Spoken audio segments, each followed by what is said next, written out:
Happy Friday to all of you, and welcome into another edition of Banter, here from the exclusive Ben Salem Basement Studios. I am Tyler Zulli, alongside with my co-host, partner in crime, brother, all-around nitwit, Brandon Zulli. Brandon, how you feeling today? I'm feeling pretty good. Just woke up from a nap. I think I'm ready to start this. You don't call that a nap. 8 hours of sleep is called sleep. Well, a nap is a short burst of a quick sleep. Actually, in fact, let me look up the Webster's Dictionary of nap, because I would like to see what they define as nap, because you slept for 9 hours. That's not a nap. All right, here's what we got for the word nap. To sleep briefly, especially during the day. Doze. Yeah, my nap. You slept at night and didn't sleep briefly. You slept for 9 hours. Yeah, it's a nap. Oh my goodness. If I don't make it to 12 hours, it ain't called sleep for me. Brandon, you know what really amazes me about you? You go to bed before me. You wake up after me. But yet you consistently complain that you're always tired. I am always tired. You don't do anything. You play video games all day long. How can you be tired? Hey, it's tough to do nothing all day. It's not. In fact, I hate it. I hate doing nothing all day. It takes a lot of energy. No, it takes no energy. You burn 0 calories doing what you're doing. I mean, physiologically, you burn a couple of calories, but sitting on my ass, I burn a couple calories. I just don't understand how you do nothing all day long. It's talent. It's something special, that's for sure.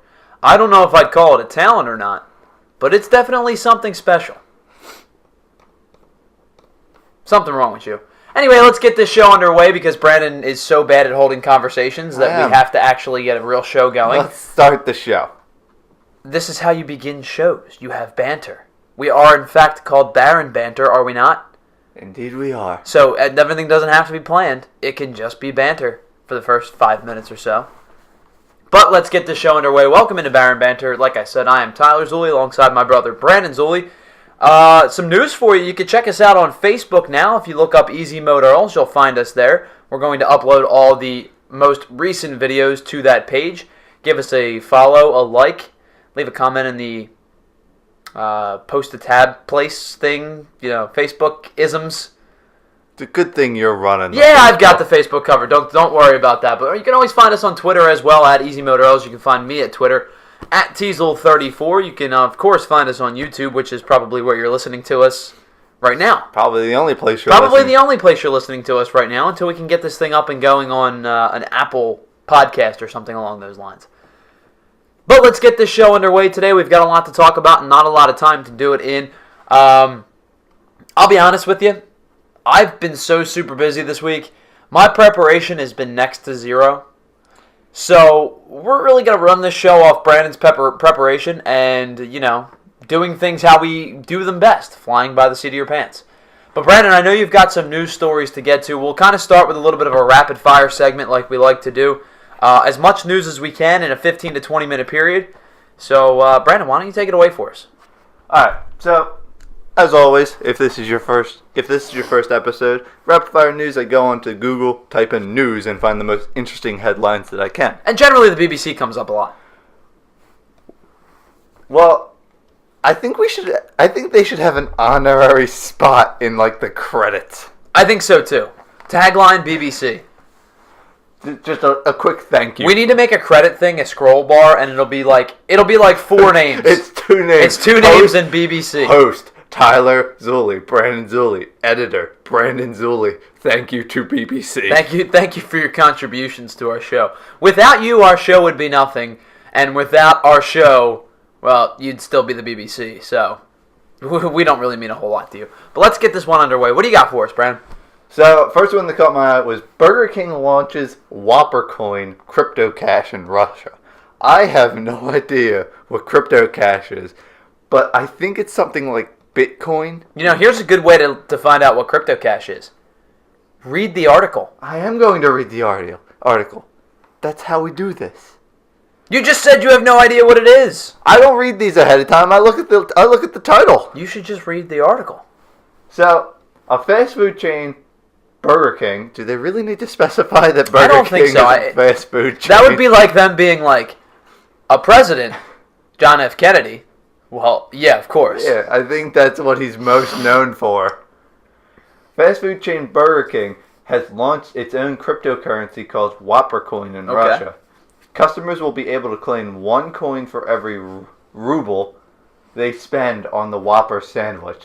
Russians will be able to buy a Whopper with the virtual cash once they have amassed 1,700 Whopper coins. So, hold on, wait, real quick. A ruble is, I guess, their currency, right? Yes. And 1 coin equals 1 ruble. I think 1 ruble equals 1.3 points. 1.3 points. And you need 1,700 points for a free Whopper.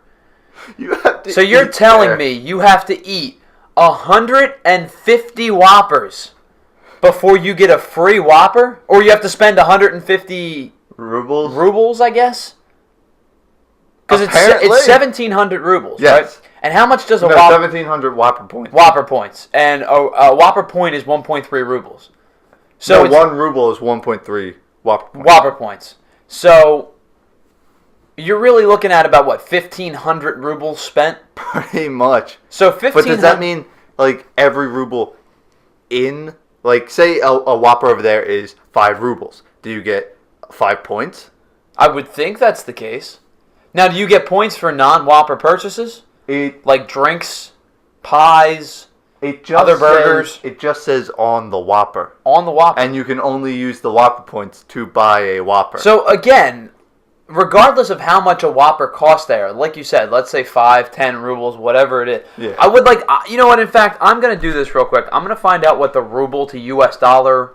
Find out how much a Whopper in U.S. is. Yeah, exactly. It's on the dollar menu, isn't it? No. Whopper's $4 or $5. Alright, so then let's go with $5.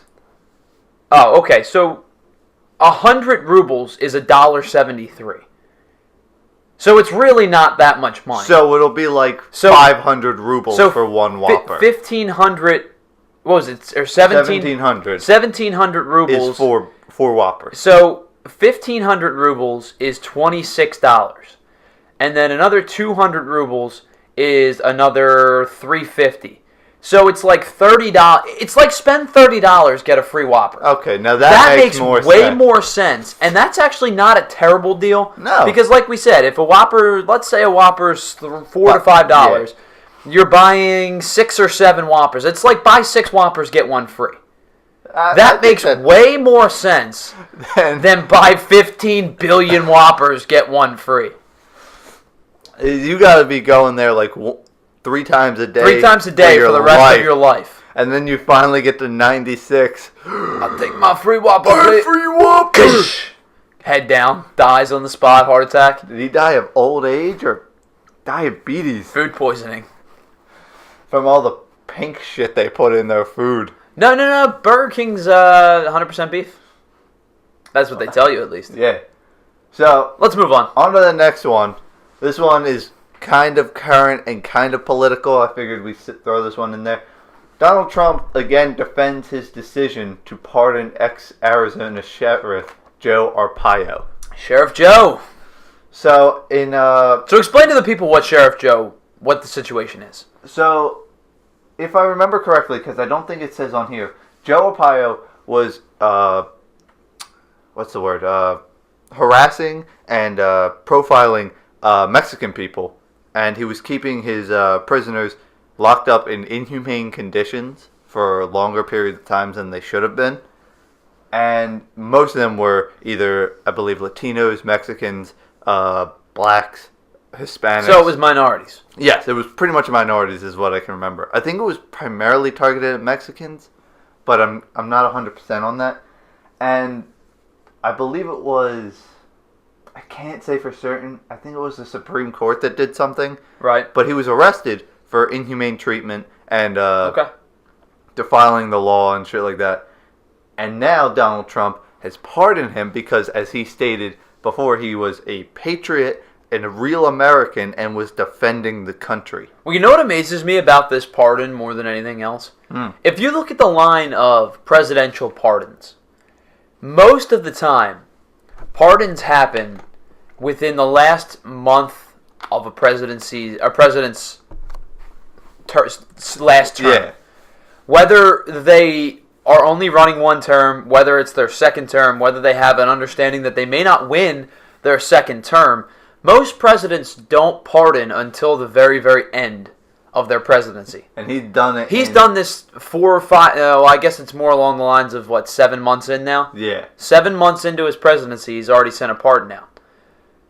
And I think we should state the pardon is for a racist ex-cop.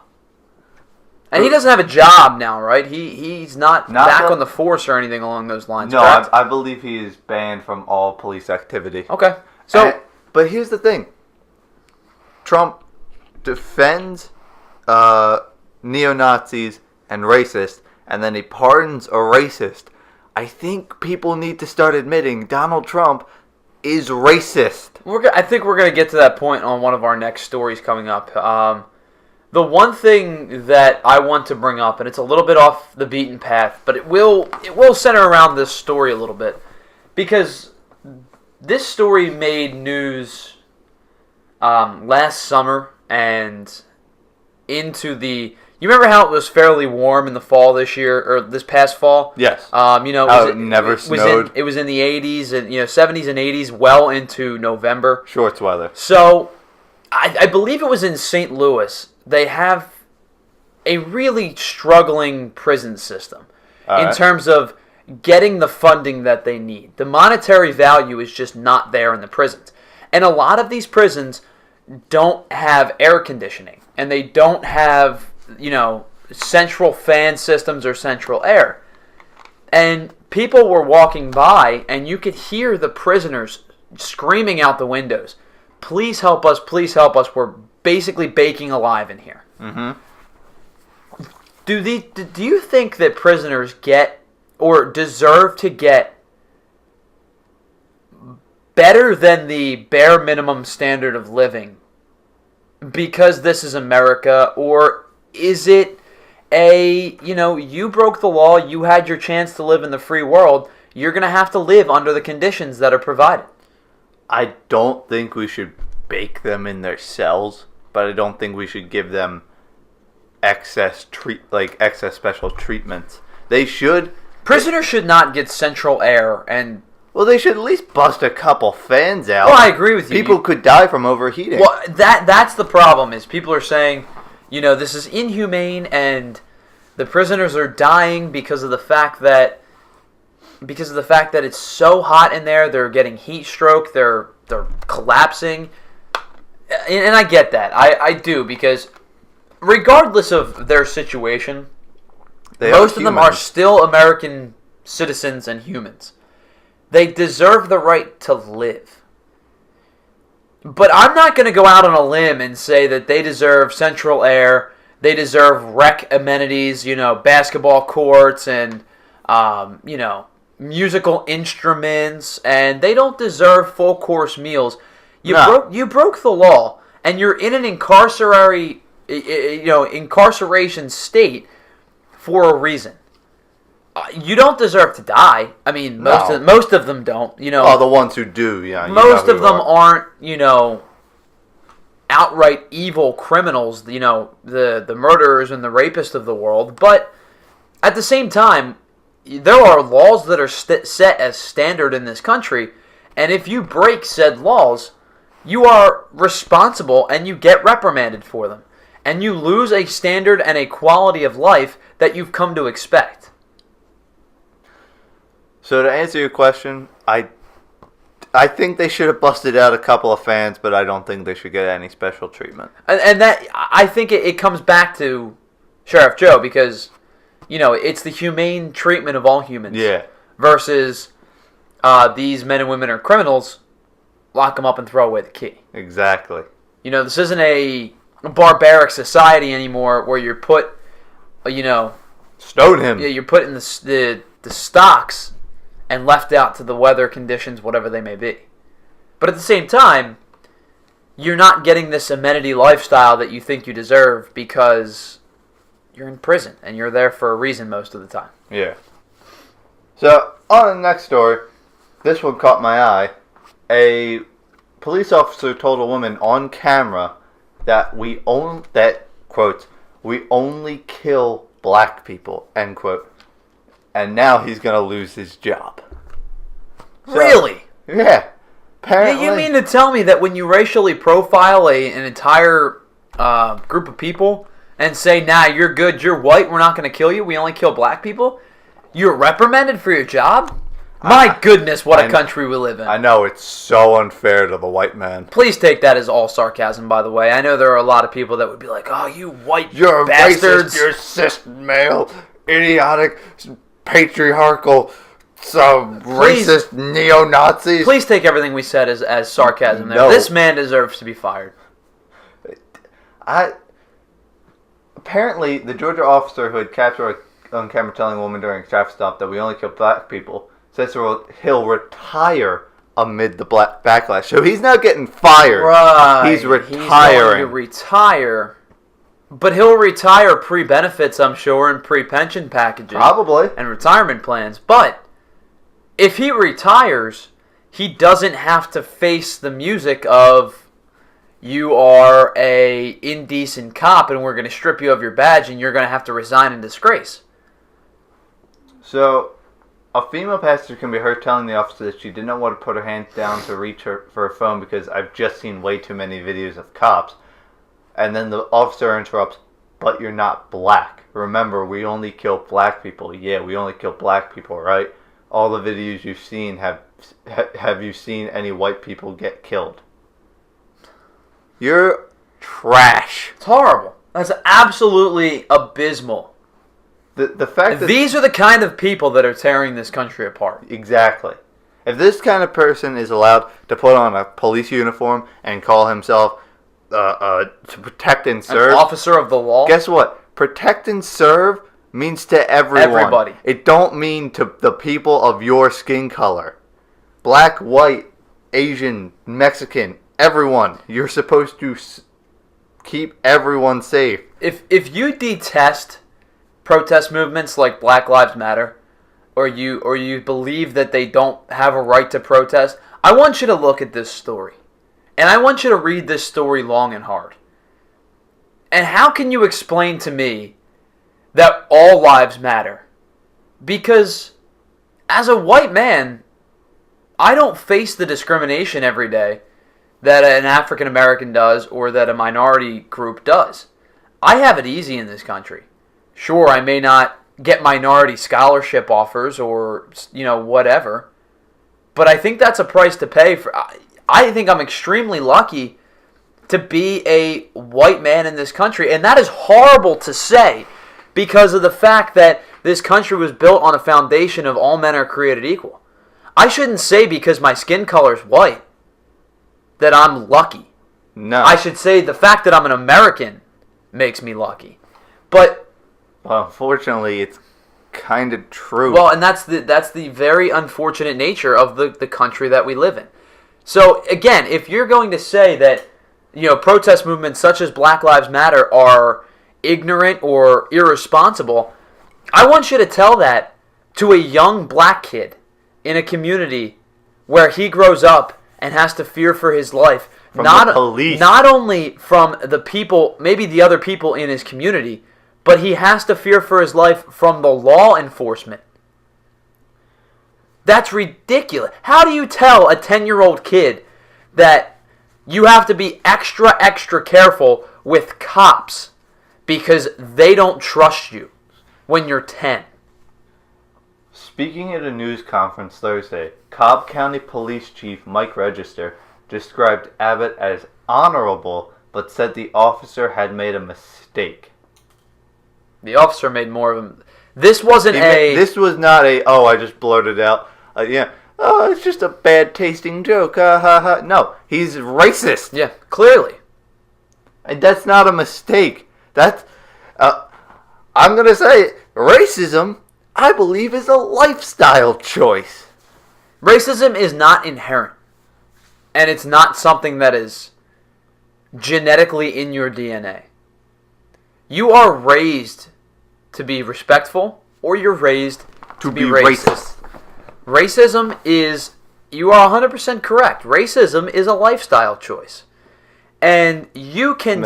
Made that as a joke. No, it's not a joke, though. It really is. No, I know it is. You can... And there's multiple forms of racism here, because the people that say these things are at the forefront of the racist culture, and they're the ones that are being outed on national news and syndications.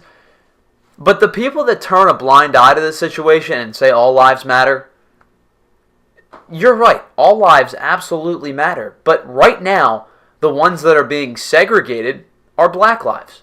Really, when you boil it down, that would be like us going to a restaurant. Let's say me, you, and Mom go to a restaurant. And you get a meal that you enjoy, and Mom gets a meal that she enjoys. But I get a meal that's not up to par. And I bring our waitress or waiter over, and I say, listen, here's what's wrong with my food. I have a problem with this. And our waiter or waitress goes, well, all meals matter. So I can't do anything about it because I have to make sure that all of your meals are important. Like, that sounds stupid in theory, doesn't it? When you hear that kind of analogy, that sounds ridiculous. Why is it not the same for Black Lives Matter? Because people don't want to admit that there's a systemic racist... what's the word I'm looking for? I lost my... You don't need big words. Just use your words. I'm trying to. But people don't want to admit that race... Like, everyone likes to say, racism isn't a thing. Racism is on its last leg. It's going out the window. No, it's not. No, it's not. Racism is a big part in this country still. To our cops, to the rallies that we had in Charlottesville, and to our president. And people would like to think we live in the perfect country. It's absolutely wonderful. Nothing wrong happens here. And they like to live in a fantasy world. It's the best they can do, or else they have to face the reality of the situation. When you say that they live in the best country in the world, I truly believe that we do. Oh, we live in a great country. Because we live in a country I haven't looked at all of them to see what's the best. Because we live in a country where we don't have to take for granted, or where we do take for granted, running water. A roof over our heads that's not going to be ripped off with heavy rain. And not every American's that lucky, but majority of them are. When we turn the shower on, we don't have to limit our shower to a minute and a half sharing a shower with two other people. You know what I mean? Yeah. We could get in the shower, and we could step in, and we could take our time, and yeah, you pay for the water, but water is dirt cheap here compared to the sacrifices that have to be made to get water in some other countries. Mm-hmm. So yes, we do live in one of the greatest, if not the greatest country in the world. Oh yeah. But we live in a country that's at a crossroads at this point, that if we continue down the trajectory path that we're going to, it's going to look like 1860 all over again. Let's just hope we never get to that point. And I agree, but it's more of a reality now than it was. It's the most reality now that it was since the 1960s. Because the civil rights movement happened in the 1960s. Racism and, equality seemed to be on an upward trajectory. And now that there is mass media once again and an outlet for everybody to put out what they want to say like that, you can see that it really is not on that upward trajectory that we'd hoped it'd be. Let's move on. It gets depressing. Let's move on. So, this next one, a death threat against mosquitoes gets a guy's Twitter account permanently frozen. For life? For life. So, a Japanese man recently found his Twitter account permanently frozen after tweeting a violent message alongside a picture of a corpse. It's in quotes. "Bastard, where do you get off biting me all over while I'm just trying to relax and watch TV? Die," end quote. "Actually, you're already dead." Wrote the user formerly known as, doubt I'm going to pronounce this right, Numazi, my wife? I don't fucking know. One thing to mention though, that Twitter apparently did not realize he was talking about the mosquito in the picture and did not realize that it was a corpse in the picture. Well, and here's the thing. Twitter uses an algorithm to find insensitive and racially charged tweets. And that's all they use to find these Twitter accounts and block them. So why does Trump still have his Because Twitter he's account? the president of the United States. And they're never going to declare his Twitter unusable. I would have. Because he's going to have he'll have Twitter shut down. You can't do that. He can. No, he can't. He can. That's restricting the freedom of He'll speech. find a way to declare martial law. That's the problem. I'm surprised he hasn't done that already. But anyway, let's get back to this story here. They use this algorithm to find these tweets. They don't look at the pictures, and they don't look at the context of which it was. So what they saw was, you're going to die. No, wait, I've already killed you. And said, yeah, you're done. You're done. That's it. It's over. I would bet that this man has his Twitter reinstated. I hope he does. I agree that we should try and funnel the hate and racism into like one little area and try and keep it away from the general public. But then again, he is, even if he was talking about the corpse, it is still his freedom of speech, isn't it? No, and again, it comes back to there is a line, and there's a fault line in between freedom of speech and what gets into consideration as libel and slander. Now, I'm going to give you two statements, and you're going to tell me which one is Twitter acceptable and which one is not. The first statement, things are getting out of hand. Somebody should kill President Trump. The second statement, things are getting out of hand. I'm going to kill President Trump. First off, I'd like to say I've probably seen both of those on actual Twitter. Correct, but the second one will probably get flagged. The second one is a direct threat. That's why you can't directly threaten somebody. If you were to say President Trump should be assassinated, again, and you have to say these things with a grain of salt when you do a podcast like this. Please don't go assassinate somebody. I don't care who he is. Please do not go and try to kill President Trump. If you were to say somebody should assassinate President Trump, it's different than you saying, I'm going to take a gun and shoot President Trump in the head. I know they're effectively the same thing. Because generally when you think assassination, generally you think shooting somebody. That's they kind of go hand in hand. They're not mutually exclusive, but they're kind of go hand in hand. When you say, I'm going to take a gun and kill President Trump, that is a direct threat on somebody's life. That is not freedom of speech anymore. That falls under the line of a federal offense. Because now it's premeditated. And you have documentation that it's premeditated. If you say somebody should massacre or somebody should assassinate President Trump, while it's wrong, you're not saying that I'm going to kill President Trump. You get what I'm saying? Yeah, true. And that is, it's choice of words that gets you flagged. And I think that that's what happened with this guy here. Alright, so, I believe this is our second to last story. So, a 12-year-old schoolgirl from southern India has killed herself. I told you this one before. Yeah. Has killed herself after a teacher allegedly humiliated her over a bloodstain from menstruation. And where's this at? It just says in southern India. Southern India. So what you're explaining to me, this girl is what, 12? Yes. So she's 12 years old. She got her period, which is a natural occurrence every month for every in a woman. woman's body. In a woman's body. And at 12 years old, I bet you, I would assume at that age, she probably hasn't been getting it for that long.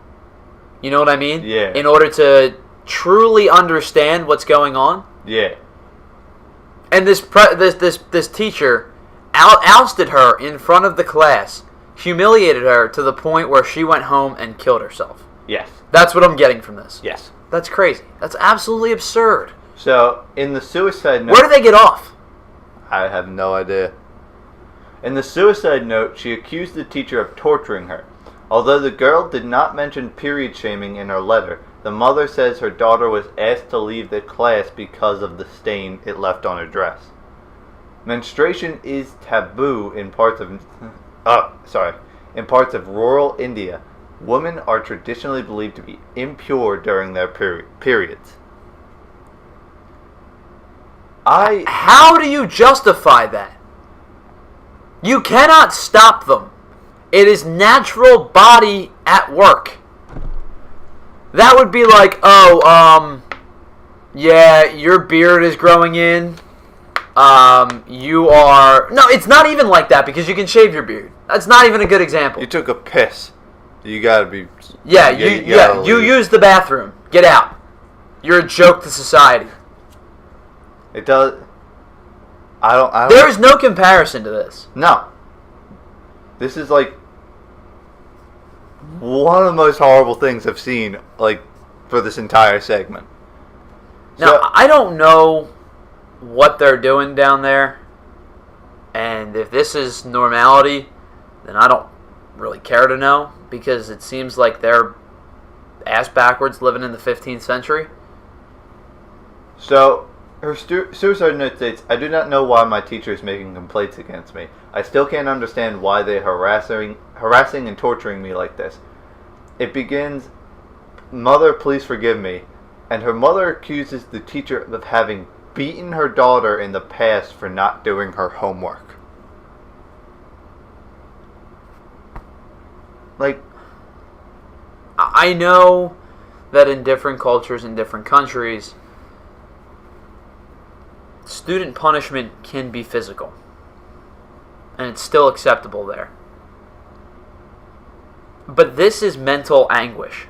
This is borderline torture. yeah. And this girl got called out to the point that she felt her only option was to kill herself. It's horrible to think, but is it accepted to treat a school child like that over there? Is it normal? I guess it is. Is it normal? And this girl just took it to the most extreme length. I don't know. I don't know what their culture is. And just reading an article doesn't really justify anything. But I mean, from an American standpoint, so where the suicide rate among teenagers is absurdly high, how do you justify that as a teacher? Because in the United States, he probably would get tried for manslaughter. But fortunately, we can't do anything about this situation, you know? Let's move on. It's a horrible story. Let's move on. I don't want to talk about this one anymore. Go out. This is the last one. We'll end it on a happier note. No such thing in the news. Because I know, Tyler, your answer. I'd ask you this, but I want you to. I want to get it on recording. If you bring clowns up, no, I'm leaving. Would you take a ride in a pilotless sky taxi? What? Would you take a ride in a pilotless sky taxi? Why would Basically, a drone helicopter ride. Would you do that? Is it autopiloted or is it controlled from the ground? Let me see. Tech companies are competing to develop the first viable passenger carrying sky taxi, whether manned or pilotless. But how? First of all, man, that would take out the pilotless. That would take out the pilotless part. I don't think it says it's manned on the ground. I believe it is like a drone on autopilot. No, absolutely not. Your computer. Listen, if your computer goes haywire, even with a pilot manning the cockpit, you're going down. But at least I want a chance for manual override. Mm-hmm. If there's no manual override on this thing, you're just screwed. You could get one short circuit in the wiring, right? And all of a sudden, you're going from a steady pace to a 5,000 foot drop in the matter of moments. Yes. So your answer would be No. Hell no. Resoundingly no. I think so far out that I don't even want to see the people that are going to say yes. If whoever's watching this, if you do say yes, leave a comment telling why you would say yes. Yeah, we'd really be interested in I want to know why you would want to do this. Because this is just backwards to me. Maybe you just don't care about your life. Yeah, maybe you hate yourself. I don't know. Do what makes you happy, my friend. Skydiving without a parachute isn't giving me the rush I need.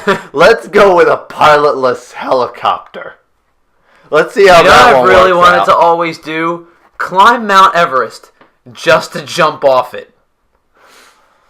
I want to go deep sea diving without scuba equipment. I'm just going to doggy paddle my way down there. Sub-Saharan Africa with no water. I want to fight a tiger. I'd like to infiltrate an Al-Qaeda base with a stick. I'm going to see if I can stop a train with my face. What I really would like to do is just stick my hand in a blender. Like, I'm going to have this motorcycle ramp off my back. All feats of stupidity that I don't think are topped by pilotless planes. No, absolutely not. Or how about this, actually? Parachuting out of a pilotless plane. You're probably safer that way. I trust the parachute more than I do the pilotless plane. No, but you're going to jump out, parachute, and get caught in the fucking blade. That's why you don't open your parachute right away. Hey, that's what I want to do. I'm going to open my parachute before you get out of the plane. Alright, we're going to open our parachutes. That's why they don't let you go solo your first 4 or 5 times. Because I'm sure at some point somebody opened the chute. Before jumping out of the plane. I'm just taking precautionary measures. You realize the minute your parachute hits the wind, you're going to skyrocket up at 4,000 miles an hour. That's what it comes down to be. Let's see, better question. Would you ever parachute? Absolutely. Yeah. 100%. You want to jump out of a plane? Mm-hmm. Because at the point of maximum fear comes no fear at all. At the point of maximum danger, there's no fear. Because here's the thing. Actually, I think that the point of maximum danger comes pee. There's no fear whatsoever. Because one of 2 things are going to happen. 1, my parachute is going to deploy like normal, and I'm going to float down with an exhilarating rush of free falling at 10,000 miles an hour. 2, my parachute is not going to open. I'm going to continue to accelerate until I hit terminal velocity, and I'm going to splatter all over the road like a baked pig. And either one of those things, I have no control over. I have no justifiable reason to be afraid of splattering all over the ground, because I'm going to die anyway. And if my parachute works, it's going to work the way it's supposed to work. And remember, your first couple of times, if you go skydiving, you're with somebody. So at least you have the knowledge that you're going down together. You're not going alone. If that's justification at all. However, the only thing that would worry me is the fact that you're going to hit the ground first. Because you're kind of on their belly. Well, actually, I know this is going to sound fucked up, but I think it'd be funny. You're doing like the double parachute. The person behind's parachute fails, and you have a release for like the connection between you two, and you separate, and the person on bottom has their own parachute. That's how it should. Well, no, it shouldn't be. Why not? What? Because then you're responsible for that person's death. No, you're not. Because you didn't catch them. They're the trainer. They're the ones that are qualified to do this. She's like, why'd you separate? Bye. Whoop. So, I'll always remember you. You gave me a great experience. Thank you for this purge. All right, this is getting weird. I think it's time to shut it down and go to commercial break. All right. So leave in the comments if you take a drone helicopter ride. Greater than or less than parachuting. Or if you would parachute. So, I believe they call that skydiving, by the way. It's not called parachuting. I call it free falling. I call it falling with style. I call it jumping out of a perfectly working helicopter.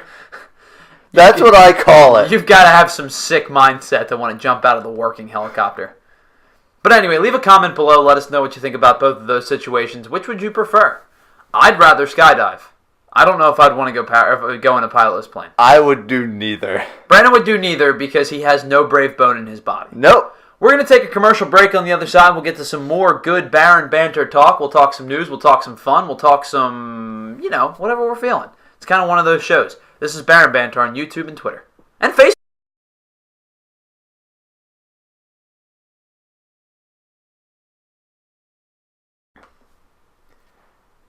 Welcome back into Baron Banter here on this Friday edition, episode 14. Tyler Zulli alongside Brandon Zulli. That was a 40-minute segment that we just did. That was significantly longer than I anticipated it being. Our longest segment we've ever done. The longest segment that Baron Banter has ever done. We're going to bring you 2 more 10-minute segments. We'll wrap this thing up at an hour today. Brandon's going to bump his question up a segment slot today. Remember when we first started and we were like 15-minute segments, 4 segments on the dot, no getting around it. And now we're like... Now it's like, you want to do the whole show in one segment? Yeah, sure, might as well. Hey, what do you want to talk about? I don't know. Just ramble. Brandon, what's in your head? A lot. 4 people, 6 animals, and a cat. If we put a mic up to Brandon's head, we hear... And the peanut brain snaps off like it does in SpongeBob.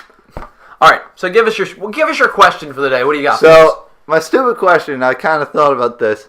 I kind of saw like a few people online, not recently, but through my life, say this, and obviously I saw it in comics and things like that. But we always see people fighting each other, different leaders disagreeing with their policy. Okay, that was perhaps the creepiest face. I'm looking at my hand real quick, and I look up and Tyler's got the creepiest face I've ever seen.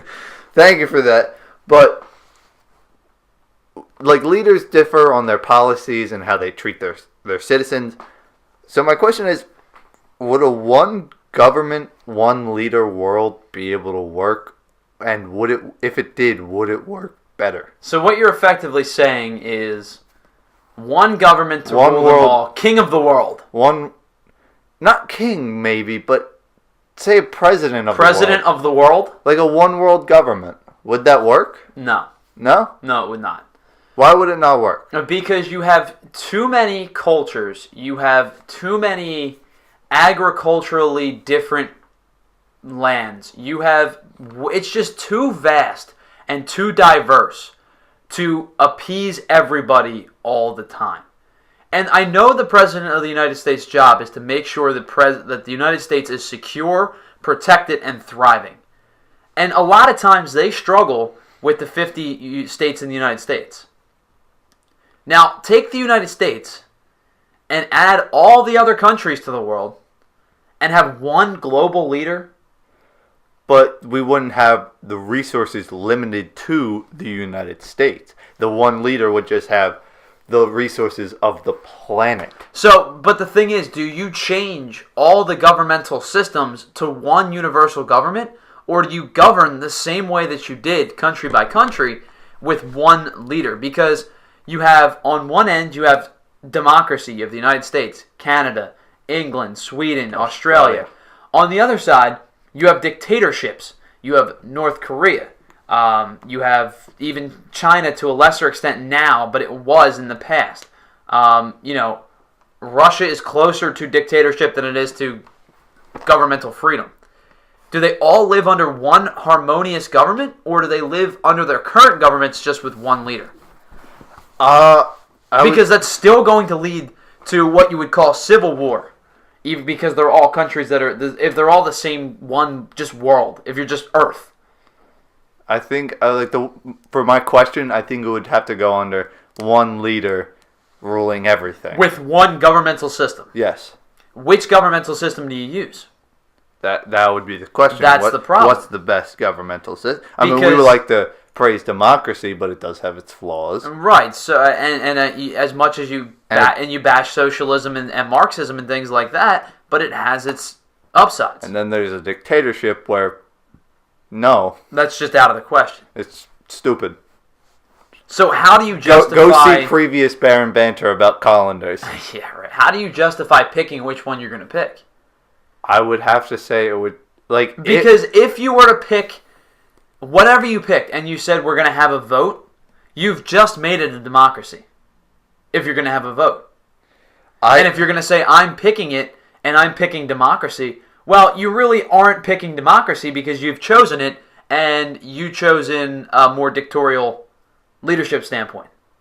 I would just say hypothetically, I guess, see what is the most successful form of leadership around the globe for its citizens, its armies, its everything like that, and see what has worked the best throughout history to find out what we could choose. And how do you check? How do you choose said leader? Do you have an election? Well, that's again. If we have a democracy, then yes, we choose a leader. If we don't, then it's chosen once, and then they choose their successor. It's chicken or the egg. Do you pick the governmental standard first, or do you pick your first leader first? How did America Because you can't pick a governmental leader without a governmental standard, and you can't establish a standard without governmental leaders. How did the United States do it? They had delegates. We do that then. You're going to have delegates from every country. Yes. That's effectively the United Nations. All right, we have the UN run the world. So the UN runs the world. But you have to remember, this isn't like a clean slate. Like you don't, all right, we're making president of the world. And, everybody just forgets about what happened in history. It's not going to happen that way. So you can't just say, we're going to have the UN run the world, because China and Russia are going to come in with different ideas than the United States and Great Britain. And there's going to be back and forth quarreling, because the United Nations right now does exactly what it's supposed to do. It's a checks and balances type system. If the United Nations were granted power to run the world, it would be utter chaos.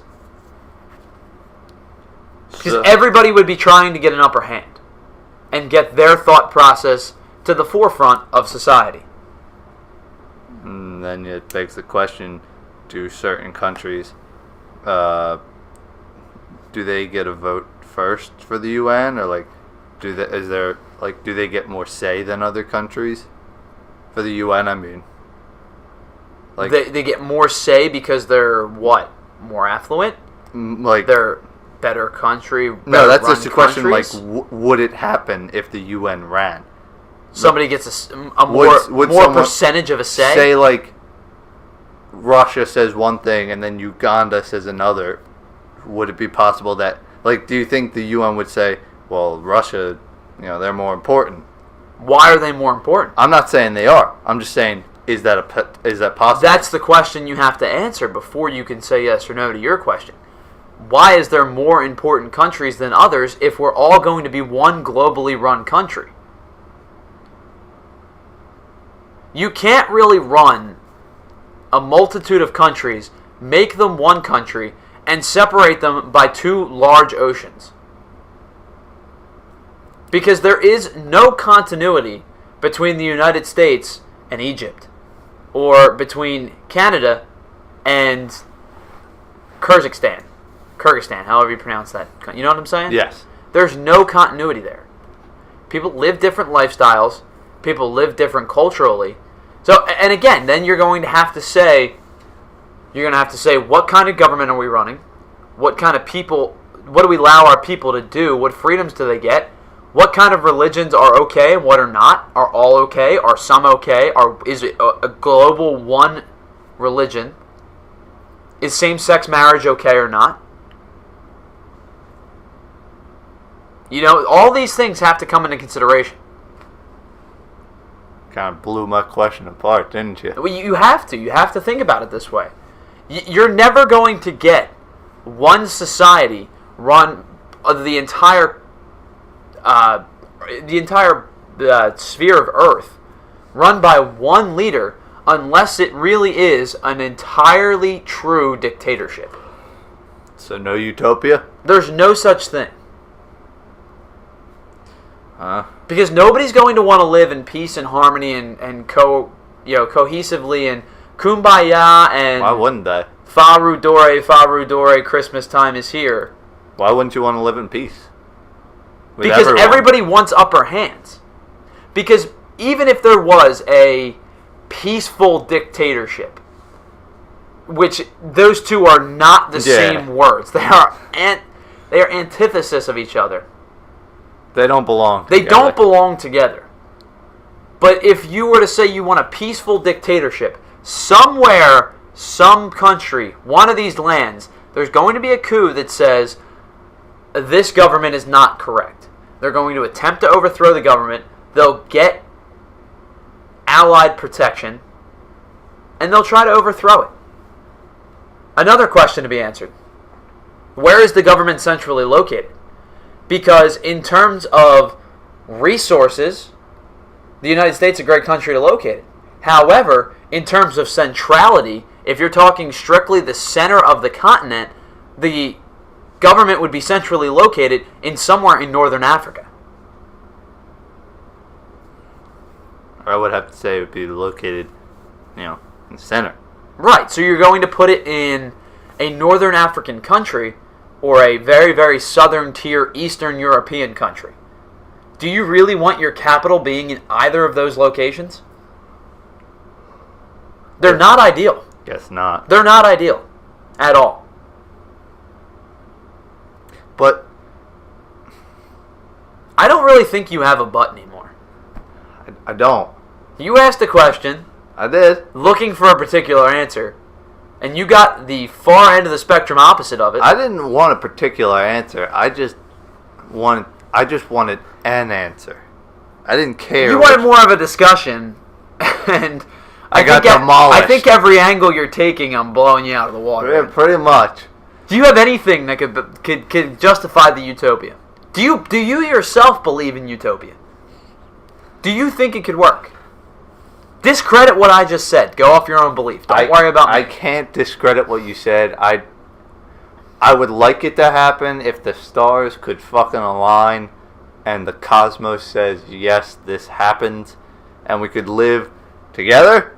In perfect harmony? At least as peaceful human beings. You want to share a Coke while you're at it? Sure. Let's do it. Here you go. Here's my Sprite. 2 straws? But, again, it would be nice to live in relative peace, wouldn't it? Of course it would. But those kind of societies don't exist. There's a reason they only exist in science fiction novels. And do they ever work in them? No, No, there's always an evil dictator who's quarantining people off. Like the Jetsons and the Flintstones. There's your answer right there. That's all you need to know.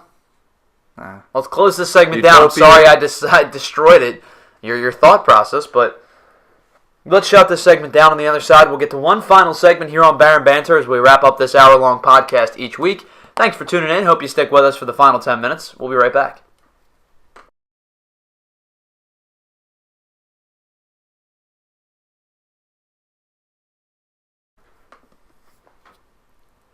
Welcome back into the final segment of Baron Banter. About 10 minutes left on this Friday, September 1st edition. My goodness, it's September already. Jeez. I can't believe how quickly this year has flown by. Tyler Zulli alongside Brandon Zulli. Quick shout out to some of our other hosts on this Easy Mode All page. Chris Matase, our host for Baron Banter. How do you pronounce Devin's last name? Devin Nitchie. Devin Nitchie. I've always been wondering that, and I probably should have just asked him. Devin Nitchie, our play-by-play, our play-through analysis guy alongside Brandon for all our games. Along with me, if you'd like to check out our most recent, check out Kingdom Hearts. But back on to Baron Banter. Thanks for following along and tuning in with us each and every week. I'd like to get to something a little off-topic here because we did some really more news-heavy topics for the first 40 minutes, and even Brandon's question was more political politically driven. So I want to more take heavy than I thought. I want to take a quick 180 and turn this whole thing around. And I saw something on Facebook the other day, and it was a video, and it was a dad, and he put down a blanket in front of his little baby, and he put 3 stuffed animals out. I saw this, I think. And he made the baby choose which stuffed animal that he wanted. And it was the Pokemon starters. You're terrible at blowing leads. Want to restart this? No, I don't. You just blew a lead, though. Well, I apologize. So thanks for that. Yes, it was the Pokemon starters. It was Bulbasaur, Charmander, and Squirtle. And the baby mulled it over for a little bit. Took his time. Really made it look like he was thinking about the decision. Yeah. When in real honesty, he probably was just pooping his pants. But he crawled to the Charmander. And that made me sit there and think. And I said, what's the percentage of Pokemon players that pick each of the 3 starter Pokemon? Because you either pick Squirtle, you pick Charmander, or you're wrong. Because if you choose Bulbasaur, you don't understand the logic of Pokemon. I mean, if you choose anyone other than Bulbasaur, you're still wrong, but slightly less wrong with Charmander. You mean Squirtle? Squirtle, I apologize. Because here's the deal. Squirtle gives you the best bet to get past Brock quickly, early on. Because you might be able to get Bubble by the time you get to him. And Bubble takes down rocks for some reason. Yep. I don't quite get it. Erosion. Yeah, I guess that's got to be it. But I saw this and I wondered, what was the percentage of each Pokemon being taken? By babies or No, by but by people playing the game. Whether it be the children playing the game for the first time or people like us who are nostalgically playing the game for the second time. Well, for people playing the game the first time, there's a variety of factors that'll go into it. What looks the coolest? Again, obviously, what element they would like to go with? What animal it is? Because I would assume in the first game, for the first time people ever picked up Pokemon, Charmander was the probably best looking one. Probably picked the most because you had a leaf thing, a turtle, and a fucking dragon. So here is a poll run by Rocket News 24. Which of the original starting 3, this comes from Japan, which was the most popular in Japan? And let me go down to find the answer. Of 400 people surveyed, 113 people, 28%, said they choose... Sorry for that knock. They choose Bulbasaur. That's third. In the second slot, 130 people, 32.5%, selected Squirtle. And with the first spot, nearly 40%, 157 people, chose Charmander. And here's the reason why. This is the reason that this writer gave. The only people that chose Bulbasaur or Squirtle were the ones who weren't lucky enough to have the player's guide and didn't know the final evolutions. I'm sorry, but to me, Blastoise is the best of the 3. He's got the highest defense. His strength is damn near unmatched, and his special attack is unstoppable. I would agree with you. I think that's 100% correct. If you hit a Hydro Pump on a Charizard or a Venusaur, they're going down. So I'm going to look up this. Here's this the starter Pokemon. The defense and attack of Bulbasaur is 49 and 49. For Charmander, it's 52 attack, 43 defense. For Squirtle, it's 48 attack, 65 defense. Now, let's go on to the complete evolution. In total points, this is hit points, attack, defense, speed, and special. Venusaur has a 425. Charizard has a 425. Blastoise has a 425. So they all even out at the end. And each evolutionary stage is effectively the same. Bulbasaur has a 253. Charmander's a 249. and Squirtle's a 250. So they're all right around the same. But when it comes to attack and defense of the highest ranked ones, Venusaur is 82-83, Charizard is 84-78, Blastoise is 83 on attack, but 100 on defense. So what is the justifiable answer that says Charizard is the best of the three? I think it might be because because in the game he is the fastest, so he gets to attack first every time. I don't know if that does you any good, though, when you have a defense of 100. And here, I don't know if this is how you think about it, but my thought process was always, I'm not too big on strength. I'm always looking to stay alive the longest. Right. So I'm always focusing on defense. So, obviously with Blastoise, you get the highest defense, and you can keep yourself going for like 20 rounds. Correct.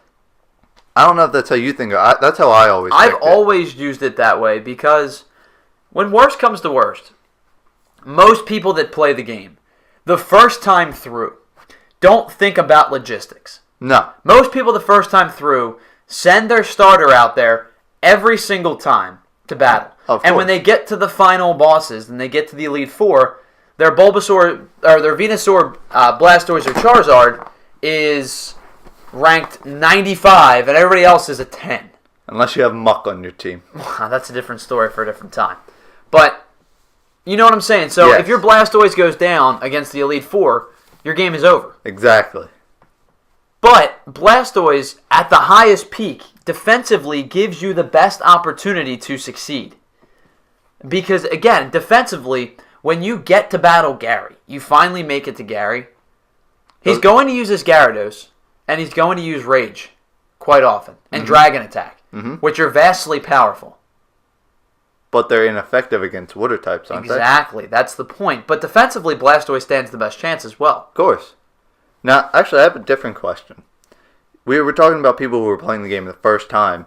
What's the percentage of people picking the same starter, or the same type of starter, that they would have picked in, like, Gen 1? A second time through?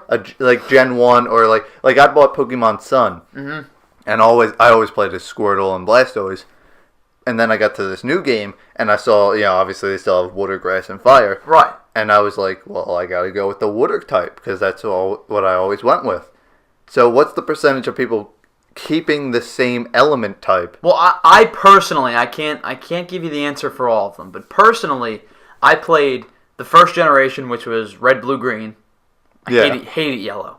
And then I played silver and gold. And after that, I kind of fell off of Pokemon. But in red, blue, green, 95% of the time, I took Squirtle. Mm-hmm.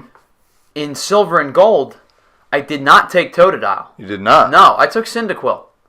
And for me, Squirtle was an acknowledgement of what Blastoise would become. Mm-hmm. I didn't watch the show or collect the cards by the time Silver and Gold came out and I was really playing them. I had kind of moved on from Pokemon. But I wanted the games.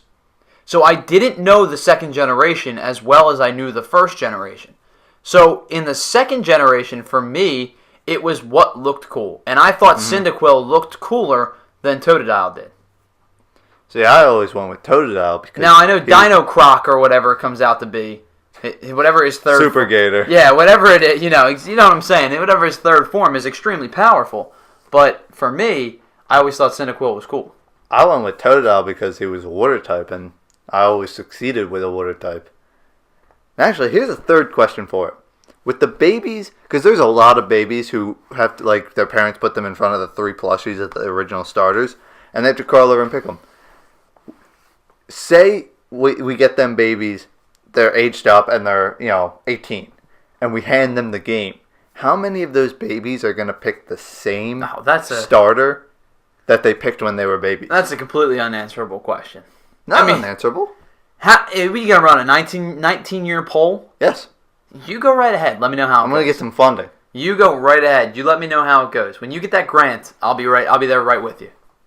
Pokemon studies and suggest that human beings remember subconsciously what starter packs, what they've done as babies. Sure. Whatever you say, my friend. As stuttering scientist speaks out.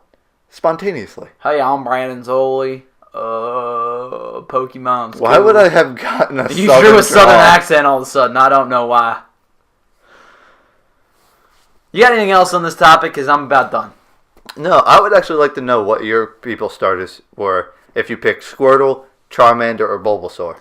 Or if you didn't play Gen 1, water, fire, or grass. We're going to put up we'll put up a poll on Twitter and on Facebook, and you can respond to it that way. There'll be 3 options, of course, as always. With your 3 starters, let us know what you think. Whether it be water, fire, or grass, or Bulbasaur, Charmander, or Squirtle. We'll talk first gen. Or water, fire, or wrong. Or total. But yeah, we'll get to that. Let us know what you think. We'll put up that poll very, very shortly.